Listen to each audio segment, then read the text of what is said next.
आज हमारा टॉपिक रहेगा मोहनजोदड़ो, उसके बाद सिंधु घाटी सभ्यता के पतन के कारण किस किसने बताए। ये टॉपिक रहेगा हमारा। जो सिंधु घाटी सभ्यता से सॉरी मोहनजोदड़ो से क्या क्या समय जो मिले साक्ष्य या प्रमाण मिले हैं वो पूरा का पूरा पढ़ाऊँगी मैं आपको। 2 पेज के ही नोट्स मैंने आज बनाए हैं।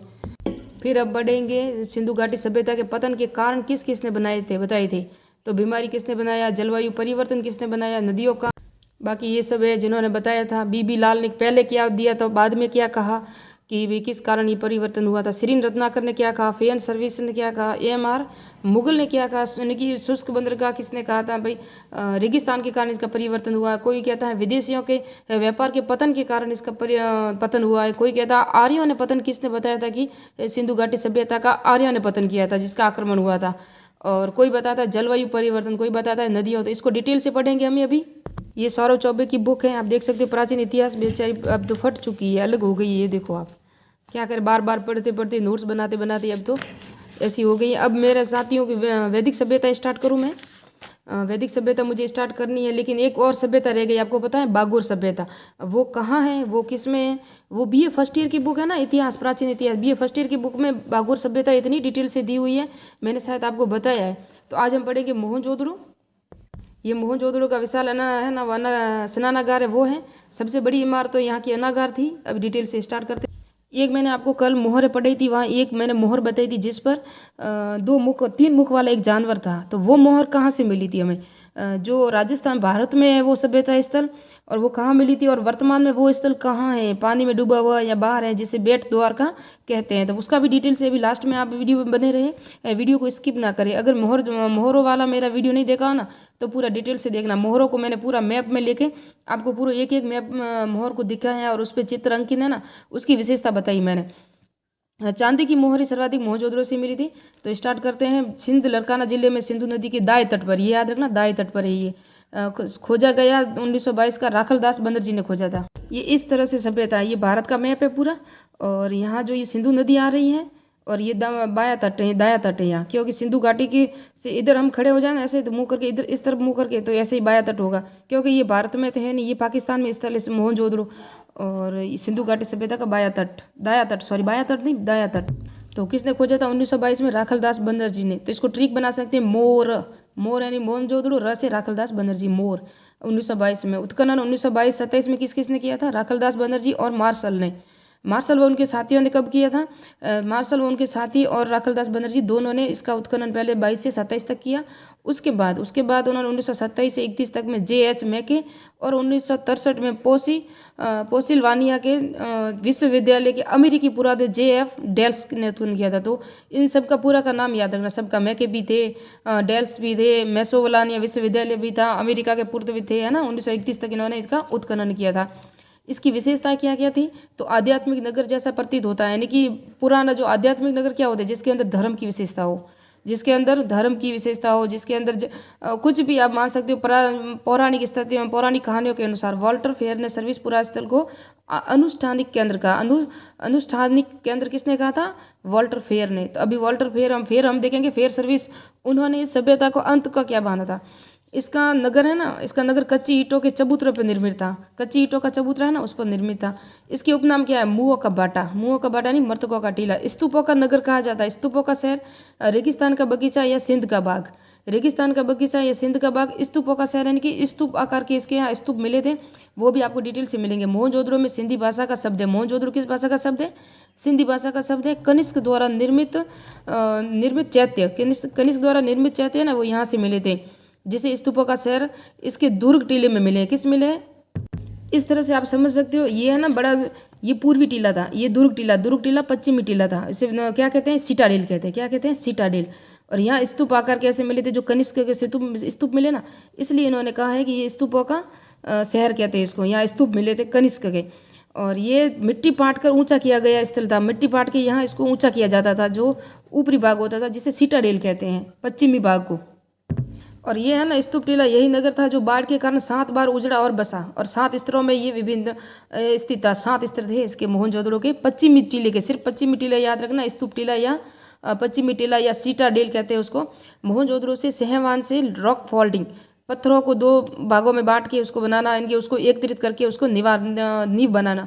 प्राचीनतम साक्ष्य यहीं से मिले हैं। सिंधु घाटी सभ्यता का सबसे बड़ा स्थल दूसरा खोजा गया स्थल था, यानी सिंधु घाटी सभ्यता का खोजा सबसे बड़ा स्थल तो यही था, लेकिन प्रथम में खोजा गया हड़प्पा स्थल था, और इसमें दूसरा खोजा गया स्थल था। दूसरी बार इसको खोजा 1921 में हड़प्पा सभ्यता की खोज हुई थी, और दयाराम साहनी ने की थी उसकी, और ये की थी राखलदास बनर्जी ने। और ये पहला दूसरा खोजा था, दूसरा था, लेकिन सबसे बड़ा स्थल ये था। पहले बार खोजा था हड़प्पा सभ्यता को, इसलिए सिंधु घाटी सभ्यता को हम हड़प्पा सभ्यता भी कहते हैं।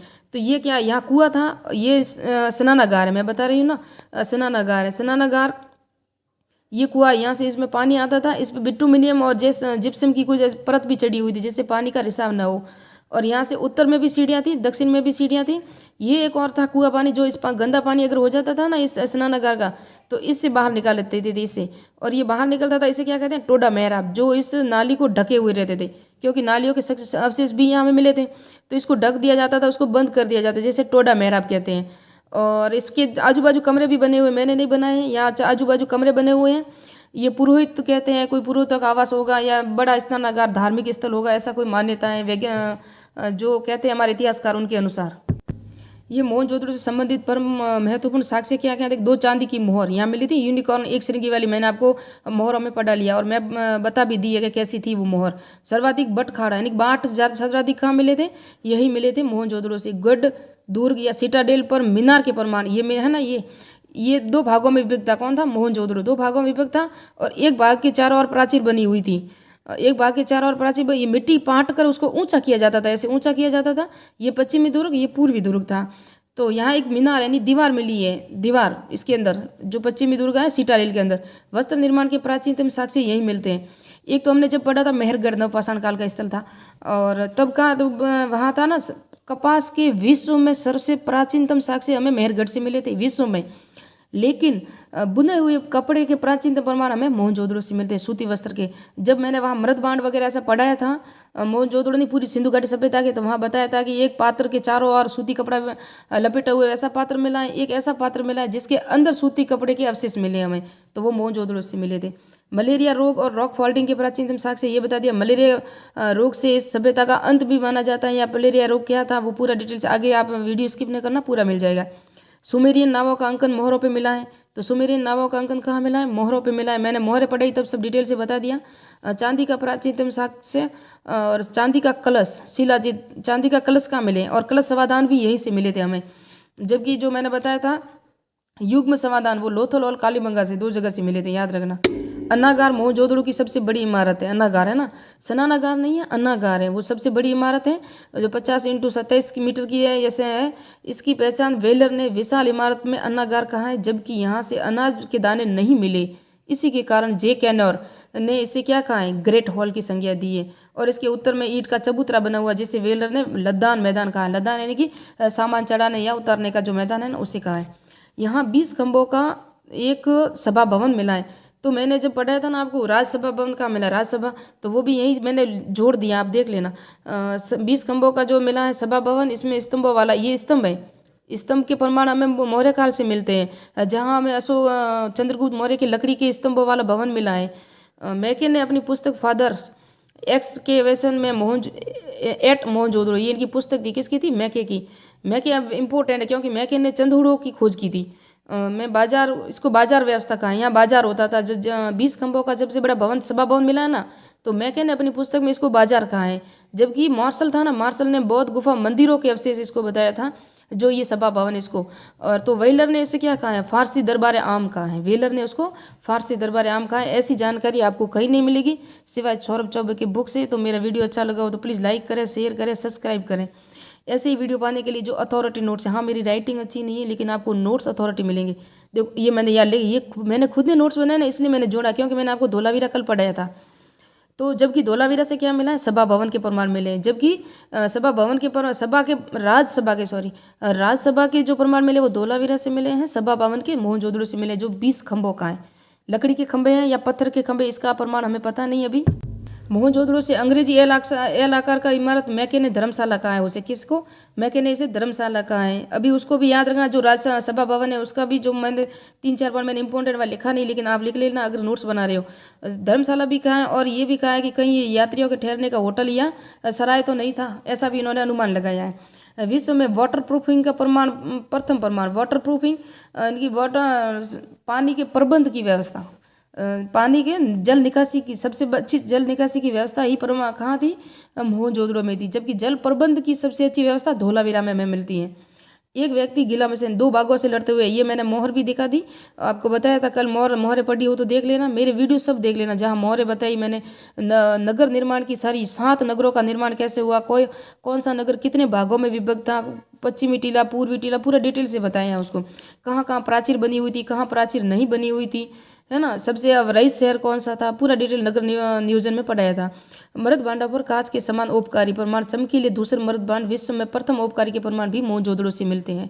एक मोहर पर 7 लोग कतार में, ये भी मैंने बताया था। लोगों वाली मोहर में शायद नहीं बताया, तो आप देख लेना कि ऐसी मोहर, ये मोहर मिली थी। ऐसे व्यक्ति कतार में खड़े, हाथ जुड़े हुए भी हैं कहीं कहीं। मैंने आपको मोहर भी कल बताई थी, शायद मोहरों में बताया होगा, नहीं तो आप समझ लेना। मोहरें सर्वाधिक आयताकार या वर्गाकारी थी, लेकिन गोलाकार भी मिलती है हमें, चतुष्कोणा भी मिलती है, वर्ताकार भी मोहरें हमें मिलती हैं। ये भी याद रखना, मोहनजोदड़ो से या सिंधु घाटी सभ्यता से भी मिलती हैं। तो यहाँ कुम्हारों की बस्ती और मृतकों की गली, मैंने कुम्हारों की बस्ती या कुम्हारों के आवास का बताया था। मोहनजोदड़ो या सिंधु घाटी सभ्यता की महत्वपूर्ण विशेषता थी। जबकि श्रमिक आवास हमें हड़प्पा सभ्यता से मिलते हैं ना। 700 कुओं के निर्माण था यहाँ, और प्रत्येक 3 मकान पे एक कुआं बना हुआ था। सर्वाधिक कुओं की प्राप्ति भी यहाँ हुई थी। आवास गृहों के अंदर ही थी ये। पशुपति की मोर, कांसे की कुल्हाड़ी, कांसे की नर्तकी, मैंने बताया डांसिंग गर्ल, और जिसे नाट्यशाला भी कह सकते हैं। ऐसे ही यानी कि हमको एग्जामिनर घुमा फिरा के भी प्रश्न दे सकता है। और सलाका युक्त तलवारें, ताम्र कुठार, यानी कि हथियार तो हमें लगभग यहाँ लग रहा है कि ऐसे ही मिले, अस्त्र यहीं से मिले थे, सर्वाधिक हमें नहीं मिले हैं। हाथी दांत पर बनी पुरुष की आकृति, यहाँ मैंने और जोड़ा है। देखो मैंने नोट्स कितना मिला के बनाया, जो पहले बनाए थे ना उसको जोड़ के बनाया। हाथी दांत पर बनी पुरुष की आकृति, जिसपे टोपी लंगोटा पहने हुए है, पीठ पर धनुष रखा हुआ है। यह हाथी का कपाल खंड भी मिला है, यानी कि हाथी दांत पर बनी हुई पुरुष की आकृति, जबकि हाथी का दांत का कपाल भी, हाथी का कपाल खंड भी यहाँ मिला है, जबकि पूरा हाथी दांत हमें लोथल से मिला है। ये नोट्स देखो कितने अच्छे से नोट्स मिला है, एक दूसरे को जोड़ के पढ़ेंगे ना तभी याद रह जाएगा। और ये इंपॉर्टेंट भी है, परीक्षा में आया हुआ है कई बार। एक ताम्रपत्र में सोने की वस्तुएं मिली थी, मैंने बताया था, जिसमें 4 आभूषण और सूक्ष्म अभिलेख भी मिले हैं। तो मोहरों पे हमें कुछ अभिलेख भी मिलते हैं कहीं कहीं, और मृद भांडों पे भी अभिलेख मिलते हैं कहीं कहीं। योगी की मूर्ति शैलखड़ी से निर्मित, 19 सेंटीमीटर की मेके ने पुजारी और आरपी चंदा ने उसको योगी की मूर्ति की है। योगी की मूर्ति भी यहाँ से मिली है। अन्य प्रतिमाएं कौन कौन सी मिली थी? बहुमंजिला इमारतें, पुरोहित आवास, पुरोहितों का सब विद्यालय, यहाँ कॉलेज, यानी कि 78 कमरों का कॉलेज हॉल भी यहाँ मिला है मोहनजोदड़ो से। पुरोहित राजा की मूर्ति, तांबे की हेयर पिन, हाथी दांत का फूलदान, ये सब यहाँ से मिले हैं। ये 8 कमरों का स्नानागार, किलादार अभिलेख, 6 ईंट के भट्टे, कान की बाली, चतुष्कोण तारे का अंकन, चतुष्कोणीय तारे, तारा का अंकन कहाँ मिलेगा? कई बार आपको अगर असिस्टेंट प्रोफेसर या यूजीसी नेट का एग्जाम दे रही हो तो आपको बड़ी डीपली से प्रश्न आएंगे, याद रखना। ये घिसी पिटी प्रश्न पहले वाले नहीं आएंगे, योगी की मूर्ति वगैरह ना, ये नाट्य वाला इतना नहीं आएगा। कॉलेज व्याख्याता या स्कूल फर्स्ट ग्रेड। अभी संस्कृत विभाग में, कल से संस्कृत विभाग में भी फर्स्ट ग्रेड की भर्ती आ गई है, जिसको फॉर्म भरना है वो भर सकता है। और संस्कृत विभाग में ही कॉलेज व्याख्याता की एक और न्यू वैकेंसी आ चुकी है, उसमें भी आप फॉर्म भर सकते हो। और हिस्ट्री को आप मेरे साथ clear to detail point to point कर सकते हो। 2 सिर वाली मूर्ति मिली थी यहाँ।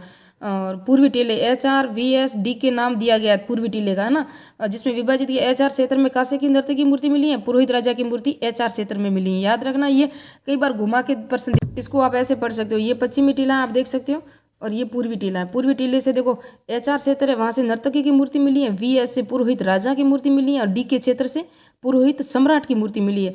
तो ये HRVSD के पूर्वी टीले के ही भाग थे। किसके भाग थे? पूर्वी टीले के ही। ऐसे आपको घुमा के दे सकता है, ये पश्चिमी टीले का भाग नहीं था। मैं पूरा डिटेल से आपको समझाने की कोशिश कर रही हूँ। ये है ना, एक मोहनजोदड़ो से कंकाल मिले हैं, लेकिन कोई कब्रिस्तान नहीं मिला। यहाँ से कंकाल तो मिले हैं, लेकिन कब्रिस्तान नहीं मिला, इसलिए हम इसे कलश समाधान भी कह सकते हैं। बराना कहाँ है? अभी नवीन खोजा गया स्थल है ये बराना, हरियाणा से मिला। मिट्टी पर बनी नृत्य प्रतिमा मिली है, मिट्टी पर, यानी कि उसको सांचा कह सकते हो हम। ऐसे हम कह सकते हो कि ये पूरी मिट्टी की प्रतिमा बना हुआ, मैंने बना दिया मिट्टी का, और उसके अंदर ये प्रतिमा यानी चित्र बना हुआ उसका, जैसे कि यहाँ से किसी ने कुछ प्रतिमा बनाई हो, तो ऐसी मिट्टी पर बनी नर्तकी की प्रतिमा यहाँ से मिली। जबकि कांसे की प्रतिमा कहाँ से मिली है हमें? मोहनजोदड़ो से। याद रखना, कांसे की प्रतिमा मोहनजोदड़ो से और मिट्टी पर बनी प्रतिमा हमें मिली है बरहाना हरियाणा से। मैं जितना वीडियो छोटा बनाने की कोशिश करती हूँ उतना ही बड़ा बनता है, क्योंकि अथॉरिटी नोट्स देने के लिए आप छोटे छोटे पार्ट में पूरा नहीं कर सकते। तो देखो कैनेडी थे ना, उन्होंने मलेरिया जैसी बीमारी की सक्सेस बताया कि इस कारण ये जो पढ़ रहे हैं ना हम, सभ्यता के अंत का कारण बन रहे हैं, पतन का कारण, कि हड़प्पा सभ्यता या सिंधु घाटी सभ्यता का पतन कैसे हुआ था। तो कैनेडी महोदय ये मलेरिया को बताते हैं, क्योंकि मोहनजोदड़ो से मलेरिया के साक्ष्य मिले थे और कालीबंगा से लकवाग्रस्त बालक की लाश मिली थी। तो ये इंपॉर्टेंट है, ऐसे पॉइंट आपको कहीं नहीं मिलेगा। तो लकवाग्रस्त बालक की लाश कहाँ से मिली थी? कालीबंगा जिसे हम शल्य चिकित्सा भी कहते हैं, वो कालीबंगा से मिले थे। और मोहनजोदड़ो से मलेरिया के साक्ष्य मिले थे, इसलिए इन्होंने मलेरिया बताया। माधव स्वरूप वत्स है ना, उन्होंने माधव स्वरूप वत्स और एक कौन थे, टी.एच. लैम्ब्रिक और जी.एफ. टेल्स, इन 3 लोगों ने कहा नदियों के मार्ग परिवर्तन के कारण सिंधु घाटी हड़प्पा सभ्यता का या सिंधु घाटी सभ्यता का पतन हुआ था। ऑरेल स्टाइन और अमलानंद घोष, एक घोष, जलवायु परिवर्तन, यह मत सर्वप्रथम ऑरेल स्टाइन ने दिया था, बाद में अमलानंद घोष ने इसका समर्थन किया था। तो ऑरेल स्टाइन और अमलानंद घोष ने सर्वप्रथम किसको कहा है? जलवायु परिवर्तन ने। माधव स्वरूप वत्स ने नदियों के मार्ग परिवर्तन को कहा है, और कैनेडी ने मलेरिया बीमारी को कहा है। इसलिए कालीबंगा से एक लकवाग्रस्त बालक की लाश मिली थी ना, उसको प्रमाण मानते हुए इन्होंने इसको कहा था। अब एक पेज लास्ट यही रहा है। तो M.R. साहनी और हाइड्रोलॉजिक राइट्स, इन्होंने कहा यानी कि भूतापीय परिवर्तन, भारी जलवापवन यानी कि ज़्यादा वर्षा। डेल्थ के अनुसार गतिविधियों का प्रमुख केंद्र सहवान था। जो भूकंप आया था ना उसका केंद्र सहवान था, ये कौन कह रहे हैं? डेल्थ कह रहे हैं। लेकिन महाभारत में इसके साक्ष्य कहाँ मिलते हैं? अभी वीडियो स्किप नहीं करना, पूरा बताऊंगी कि महाभारत क्या कह रहा है। महाभारत में भी प्रमाण मिले हैं, किस कारण मिले, क्या था उसका अभी देखते हैं। हमें बीबी लाल एक ऐसे व्यक्ति थे जिन्होंने आर्य आक्रमण की अवधारणा दी थी पहले, लेकिन 1997 में इसको अस्वीकार कर लिया बीबी लाल ने, और फिर बाद में इन्होंने अपनी पुस्तक लिखी द सरस्वती फ्लोज ऑन में जलवायु परिवर्तन एवं व्यापार में भारी गिरावट के कारण इस सभ्यता का पतन माना था बीबी लाल ने। ये कौन थे बताएं आपको? कालीबंगा के उत्खनन करता थे बीबी लाल और बी.के. थापर। और एम दमित्रेवे कहाँ के थे? रूसी विद्वान थे। रूसी विद्वान ने अदृश्य गाज, ये देखो भौतिक रासायन परिवर्तन के कारण माना है इनको, ये रूसी विद्वान थे। एम दमित्रेवे बताया महाभारत में ऐसे विस्फोट का उल्लेख है जो मोहनजोदड़ो के समीप था। तो महाभारत हस्तिनापुर जो हरियाणा में, और हरियाणा के जस्ट थोड़ा सा आगू बाजू में पाकिस्तान में ही तो मोहनजोदड़ो है, तो वहाँ से इनको साक्ष्य मिला था, इसलिए भौतिक रासायन परिवर्तन भी मानते हैं। एम दमित्रेवे और सिरिन रत्नाकर मेसोपोटामिया के साथ लाजवर्द के व्यापार के पतन के कारण तथा व्यापार में प्रमुख कारण माना है सिरिन रत्नाकर ने। फेयर सर्विस पारिस्थितिक असंतुलन माना है। और M.R. मुगल जो पाकिस्तान के इतिहासकार या पुरातत्ववेदा हैं, इन्होंने बहुत से स्थल खोजे हैं। शुष्कीकरण, और गुरदीप सिंह ने भी यही माना है शुष्कीकरण। गुरदीप सिंह भारत के हैं शायद, फिर पता नहीं अभी, लेकिन इन्होंने दोनों ने शुष्कीकरण माना है, यानी कि जो रेगिस्तान इनका कारण माना है। तो ये पूरी डिटेल थी। अब इसको M दत्तात्रेय को और कैनेडी को और अमलानंद घोष को इंपॉर्टेंट याद रखना। बीबी लाल ने पहले तो आर्य आक्रमण की अवधारणा दी थी, लेकिन बाद में इन्होंने भी अस्वीकार कर लिया। अब नेक्स्ट में मैं या तो बागुर सभ्यता का पूरा डिटेल से वीडियो दूंगी, या फिर हम वैदिक सभ्यता पे चलेंगे। अगर आपको अच्छा वीडियो लगा तो कमेंट करें और मुझे बताएं कि मेरा वीडियो कैसा है।